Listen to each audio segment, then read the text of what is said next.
Me jätkame konverentsiga Moodne müüt selle teise plokiga, mida siis alustab Aarne Ruuben ja kelle ettekande pealkiri on kollase ja musta ürgne motiiv kirjanduses. Palun. Tervist kõikidele.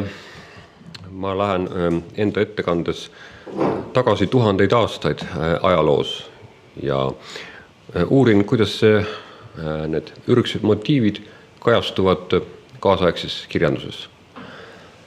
Kollane ja must, see on tegelikult väga põnev värvikombinatsioon. Ta on silmastimulant. Need kaks värvi on täiesti kontrastsed, teineteisele vastandid.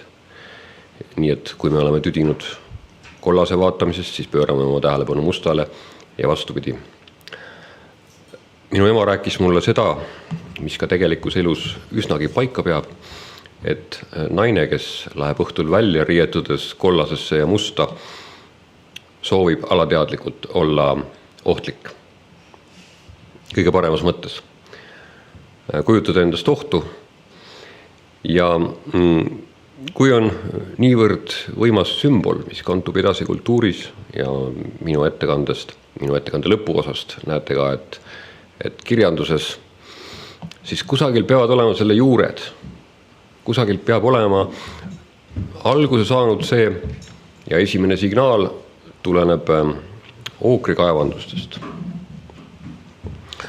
Nimelt ürgaja parimad, kui me võtame kõik ürgaja ajastud, siis parimad ookrikaevandused olid just seal, kus inimkond alguse sai. Aga need kohad, Keenia, Tansaania, Senegal, nendes kohtades on olnud väga palju erinevaid kultuure läbi siis antropotseeni. Ja ooker, ta sisaldab õige vähe punaseid ladestuid, aga põhiliselt on seal kollane ja must. Ja kollane on tihti oranži kujul. Ma tsiteeriksin ühte autorit, kelle nimi on Camilla Power, kes on selle sama probleemiga tegelenud juba aastakümneid ja kõige selgemini ta on väljendanud oma ideid artiklis, mis ilmus 1997 pealkiri on Female Proto-Symbolic Strategies.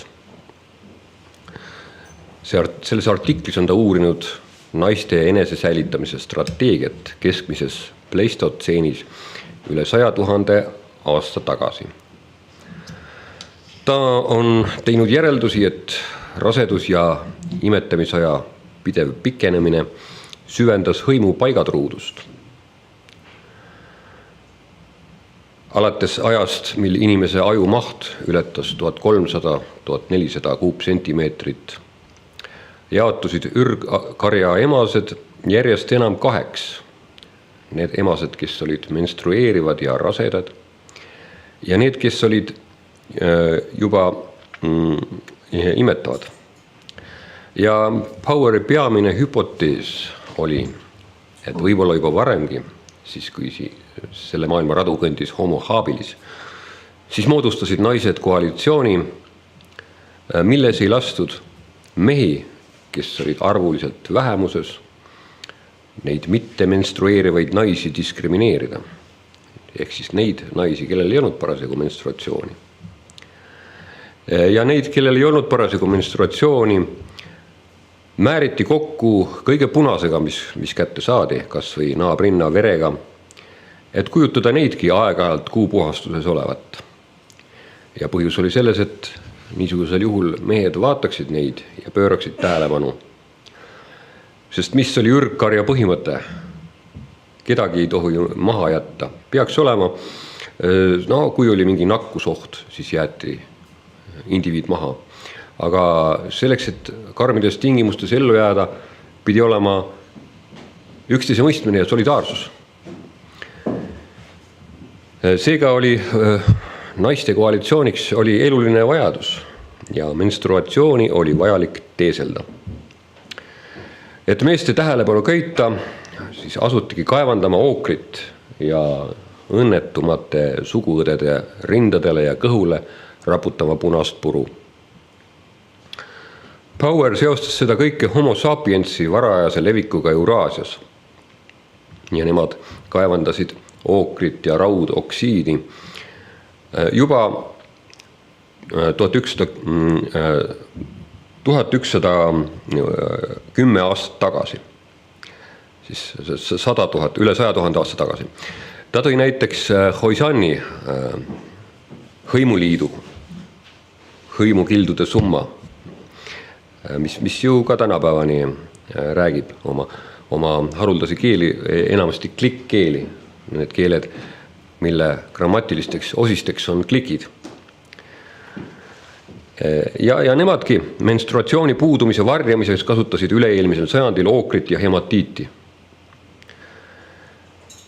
Mida enam arenes sümboolne mõtlemine ja asuti mõtlema järjest suuremates kategooriates ja suurema abstraktsioonivõimega, siis seda enam just mehed, patriarhaat, võtsid need ookrivarud üle. Ja võib ilmneda, et kiviaja inimestele teada olevatest leiukohtadest on enamus punasest ookrist praeguseks kadunud, see on ära tarvitatud. Ja ka sellepärast, et naistel läks seda vaja võltsmenstruatsiooni tekitamiseks. Ja enamasti on ooker must ja kollane, ta on kihiti kord musta ja kord kollast, aga seal on ka punast ja oranži. See oli ressurss, mille järele valvasid mehed, aga kõige enam igatsesid seda naised. Lõpuks läbi pika ajaloolise traditsiooni sai punasest värvist vere, tõotuse ja hoiatuse sümbol. Keskaja levinum värm ka Kristuse sümbol. Kollane ja must muutusid müütilises maailmas samuti värvideks, millega ennast katta.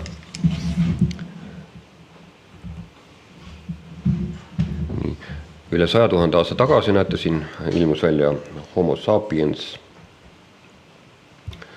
Ja siis nagu praegugi töötab inimese silm musta ja kollast vaadates. Ka tol ajal tajuti nende äärmiselt teravaid kontraste. Müütiline maailm ei ulatu tagasi varasemasse aega kui 3. aastatuhat enne Kristust, kui siin maa peal oli tekkinud kokku 4 tsivilisatsiooni hälli, mis on meile üsna hästi teada. Ja siis Homo sapiens arenes tormiliselt ja sündmused, mis toimusid kunagi väga suurte intervallide tagant, hakkasid selle 90 000 aastaga, mil Homo sapiens siin maailmas õitses järjest kiirenema. Siis tekkisid kihistulised asulad ja siis protolinnad nagu Memphis ja Uruk. Ja enam ei ole kultuurisi katkestusi siin niimoodi, et inimene oleks, hõimud oleksid kuhugi, kiviaja hõimud oleksid kuhugi päris ära kadunud. Sest inimene oli saanud oma arengus valmis ja tal oli alati taganemisteid. Kui ka olid väga halvad tingimused, siis oli inimese teadvuses ja ressurssides mingisugune varu, et alati hoiti end tallel. Ei kaotud enam ära. Ja sinna ulatub ka põlvkondade mälu. Ja nendest müütilistest aegadest see müüt kollasest ja mustast kui naiste katjast ja riietusesemest see jäi. Ja Levi Strauss oli see autor, kes kirjutas, et müüdi areng on diakrooniline ja müüt kasvab järjest ajaskaalal, aga müüt ei saa kunagi valmis. Ja müüt ulatub alati praegusel ajal ega tulevikus meie mõtlemisse ja see viis, kuidas kunagi mõeldi, tabab ka meie salajasemaid mõtteid alati. Ja kuna müüt on alati seotud väga kaugete aegadega, siis loomulikult ka loomise ja kuldajaga. Nii nagu arvas näiteks Carl Gustav Jung, et müüte loeb kollektiivsest alateadvusest välja,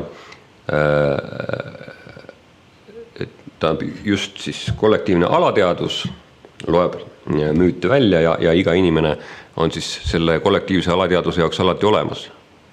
kes satub meie märkide maailma või kultuuri mõjusfääri, kes saab kooliharidust, sellele on alati kõik need traditsioonid tuttavad. Nii on ka kollase ja mustaga.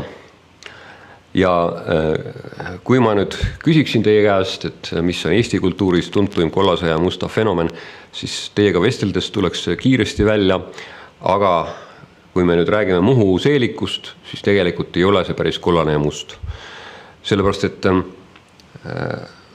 seal on ikka tavaliselt on hoopis rohelised, kollase põhjal on hoopis rohelised ja tumesinised toonid. Aga heal lapsel on mitu nime ja eks ka musta on seal alati nähtud. Oleneb, millised riidevärvid olid Eesti talupojale, Muhu talupojale kättesaadavad. Sest nagu me etnograafiast teame, et musta riidevärvi said Eesti talupojad lepakoorest ja kollast kaselehtedest.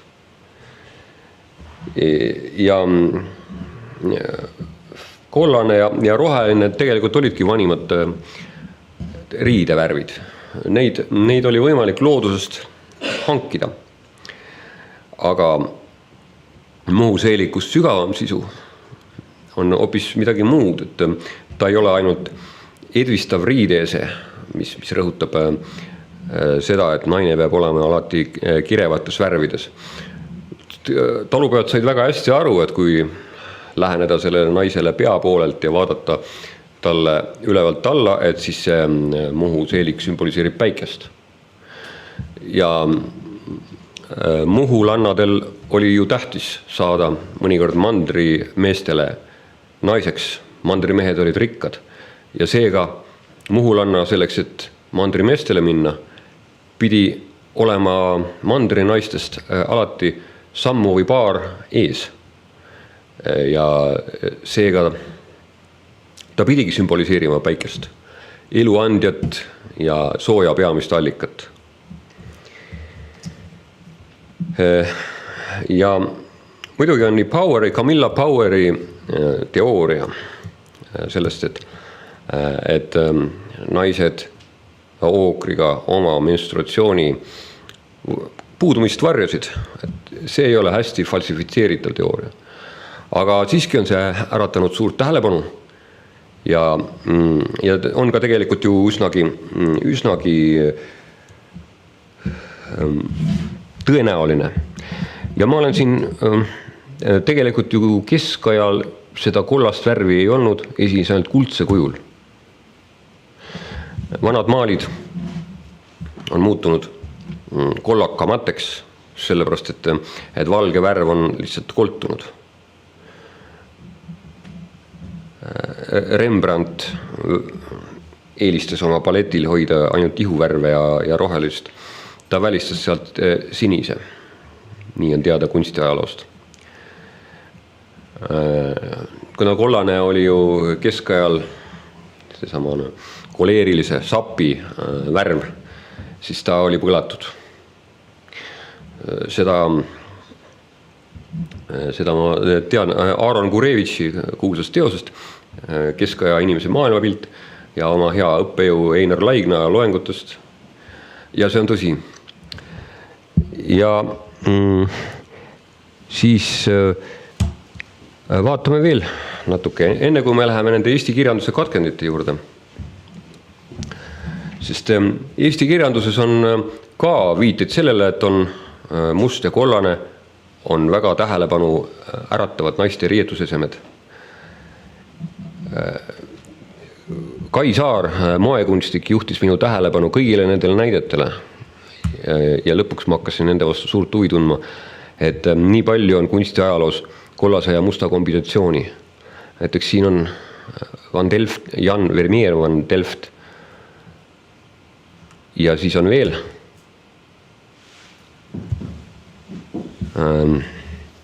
Inglise maalikunstis. Ja need ei olegi siin päris seesamane Lady Mary on siin hoopis kuldne, aga teatud valguses muidugi ka kollane paistaks välja.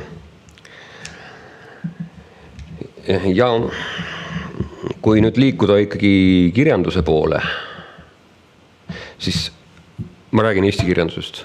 Seal on ma olen teinud Eesti kirjandust vaadanud selle pilguga, et kus on seal värvikaid musta ja kollase kombinatsiooni kirjeldusi.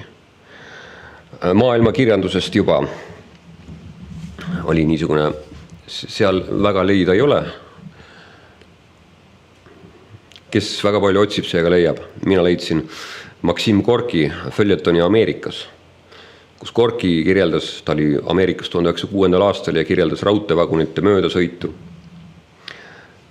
kus punapäine ja peenepihaline neiu istub aknal ja koob sukka, lugedes oma mustade silmadega sukasilmi. Aga kogu linn kuulub kollasele saatanale,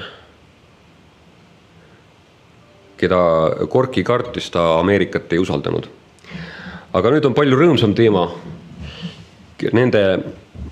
Kindlasti nende inimeste lemmikraamat, kes nõukogude aja lõpul koolis käisid eesti keele ja kirjanduse tundides ja ka selle katuse all siin Tammsaare muuseumis väga tähenduslik Eduard Vilde Mahtra sõda. Ja seal on ju lausa ideaalne kollase ja musta kirjeldus. Seal võidi nüüd öelda mis tahes, aga kui koolipreili Marchand oma lihtsas kollases kleidis, kollane roos sinimustis juustes, piduliste sekka ilmus, siis käis meesterühmadest liikumine läbi. Umbes nagu see, mida sünnitab äkiline tuulepuhang noores metsas. Iga pilk näis midagi ärevat hüüdvat. Ja me mäletame sellest, et kõige ärevam hüüe oli Adelheid von Heideggi silmades, sest ta kartis, et see prantsuse neiu, kes kollasesse ja musta on peitunud, ületab teda naiselike võlude poolest ja niimoodi jääb hoopis Marchand selle valli printsessiks. Temale üldse mitte ruumi andmata. Minu meelest see on Mahtra sõja üks intrigeerivamaid kohti. Ja Juliette Marchandi kuju on kindlasti intrigeerivaim selles romaanis. Siis on veel nüüd meie sajandisse ulatuvaid kirjeldusi, sellepärast, et nüüd eelmise sajandi alguse Eesti kirjanduse, seal oli küll palju värve ja impressionistide loomingus, aga nüüd praeguse aja Eesti kirjanikud armastavad veelgi enam värve. Näiteks üks Maimu Veske, kes osales 2000. aasta romaani võistlusel, kellest ma ei tea väga palju. Ta kirjutab, nagu eelmisel päevalgi läks ta kohvitassiga välja. Ainult nüüd tundus ilm soojem. Ja kui Elli mõnusas asendis end päikse poole sirutas ja hetkeks silmad kinni pani, nägi ta ilusal võilille välul läikiva tumeda tukaga kollases kleidis tüdrukut. Ei tea, kas Lead või Ellit. Ja ta süda hakkas põksuma. Ta tahtis teada, keda või mida ta seal ootas. Aga ainult kollane liblikas lendas ta käele. See on tema romaan Kontinentaal. Ja Kontinentaal on üks vana kirjutusmasin, mis toodab geniaalseid tekste. Siis on üks autor nimega Priit Turing, kelle nimi tänapäeval enam palju ei ütle. Tema jutukogu Kissell Põltsamaal ehk süütuse presumptsioon on ilmunud aastal 2001, samal aastal, mis Kontinentaal. Ehk siis samal aastal, kui ta astus Eesti Kirjanike Liidust välja. See tegevus toimub pärast sõda 50. aastal Stalini lõpu aegadel ja nähtud ühe tubli noormehe silmis, kes vaatab ühte tüdrukut väga tõsise pilguga ja mitte nõudliku pilguga, aga see tüdruk on teda juba ammu ahvatlenud. Lõpuks polnudki see tüdruk teab mis maitsetu, see tema kollane kleit ja mustad sukad. Püüdsin talle teisest küljest läheneda. Kas käite tihti tantsimas? Mitte just eriti. Pole aegagi. Päeval käin maaparanduses tööl. Õhtuti pean õppima. Õhtu koolis või? Küsis tüdruk. Jah. Mitmendas klassis? 11. Siis te ju lõpetate tänavu. Täitsa tubli olete. Mis nüüd tubli? Tüdruk ütleb, ma sain kohe alguses aru, et töötate. Teil on säärane päevitunud nägu ja karedad käed. Siis mõne sammu pärast ütlesin mina. Märkasin teid ainult selle pärast, et teil oli kollane kleit ja mustad sukad. Tema tahtis teada, kas see äkki oli sobimatu ja mina sõnasin silmakirjalikult. Ei, see oli päris huvitav. Ei tea isegi, miks ma täna just niimoodi riietusin. Tegelikult tahavad kõik musti sukki kanda. Need on ju praegu moes. Ainult kõigile need ei istu. Teil on aga ilusad jalad. Teile need lähevad. Ma ei tea, ütles tema. Ma ei näidanud teile varem neid, mida ma pean samuti oluliseks slaidide hulgast. Maksim Gorki reisist ja sellest, kuidas ta nägi kollase saatana linna. Ja ma panin siia neid kleite, mida naised tol ajal armastasid. Ja mitmesugused nõukogudeaegsed sümbolid ja ka ajatud sümbolid. Et nõukogude liiklusmärgid, nagu nad praegugi on musta ja kollasega. See on ohumärk. Ja eks see on ohumärk ka sellele naisele, kes läheb õhtul välja seda värvikombinatsiooni kandes. Ja ettevaatust radioaktiivsus, mis 1986. aastal muutus väga päevakajaliseks. Jälle must ja kollane. Ja see on valitud ohumärgiks just sellepärast, et need on väga kontrastsed värvid. Ja siis härra Roni tapab, mida ma nägin väikese poisina meie külas. See oli just niisugune, see oli mitte päris niisugune nagu siin pildil. See oli just niisugune, näitan teile. Ainult kiri oli eestikeelne. Ja päris väikesed lapsed kortsid seda pealuud plus konte. Ma võtan kokku selle loo niimoodi, et igas heas kirjanduses on alati väga palju värve. Kuna ma praegu töötan õpetajana, siis ma tean, et ka õpilaste kirjandeid on hea lugeda, kui seal on väga rikkalik värvide gamma ja eriti tüdrukud armastavad niimoodi kirjutada. Ma loodan siiralt, et värvidega mängimine saab meie Eesti kirjanduses järjest enam populaarseks. Aitäh teile!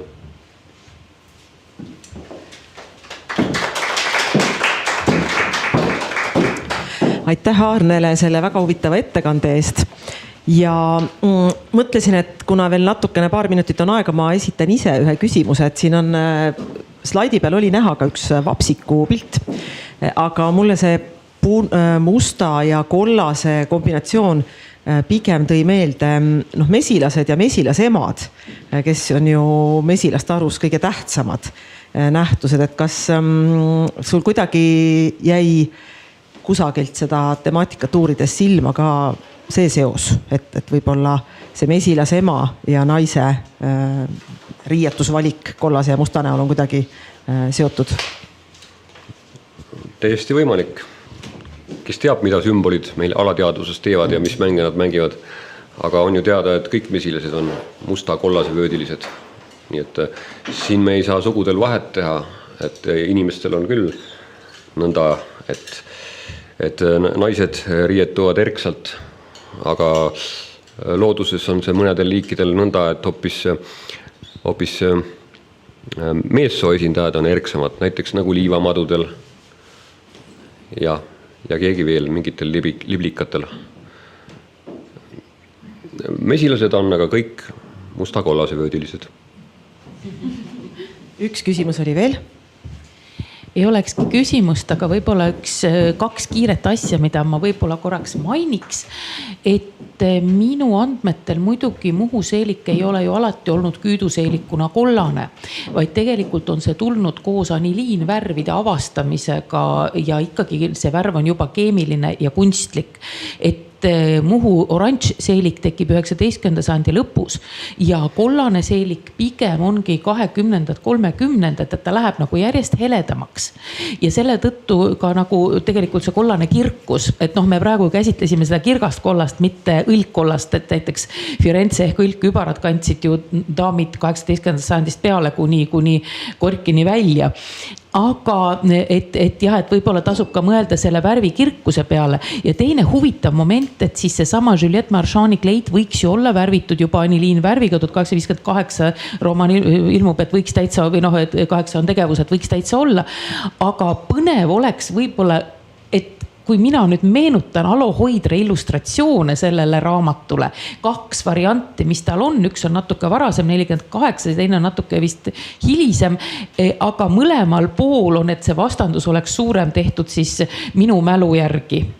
Adelheid on valges ja Juliette kannab nagu peaaegu musta või et see kollane on kuidagi nagu läinud kuidagi hoopis tumedamaks või et ta on palju tumedamana esitletud. Et see on ka võib-olla nagu päris selline põnev vaatepilt. Aitäh! Aitäh Loone Otsale sisuka kommentaari eest.